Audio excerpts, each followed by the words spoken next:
Mie en pyytänyt sinua siivoamaan. Mie en pyytänyt sinua tiskaamaan. En kollaamaan lunta. Mie tahoin, että sie kävisit ostamassa meille digiboksin. Sulla oli koko päivä aikaa. Sie hommaat sen digiboksin aamuun mennessä. Tai tämä oli tässä. Mie muutan Tiinon tykö Tampereelle tasa 9 reikä. Ei tarvitse jankuttaa. 9 reikä!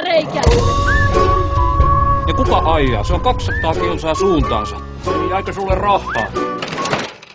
Tehdään matkalla. Vai tehdään matkalla?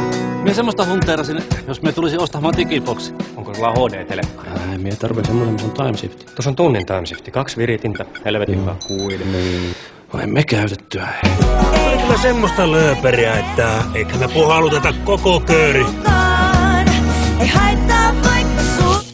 Tuli pikku vorsemajör. Ylläri pylläri. Vaimo, älä ole. Meillä melkein kaikki laitteet on. Tarvittisiko kyytiä? Pääsis halvalle. Vaikka kaikki eivät niistä piittaa. Kerran kynttilät pois, emme tarvitse nyt romantiikkaa. Toiko se sen boksin? Siinä oli pari muuttujia.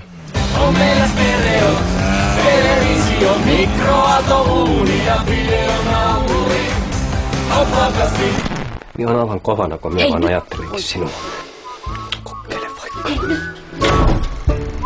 Tämmönen häslinki yhdestä digiboksista.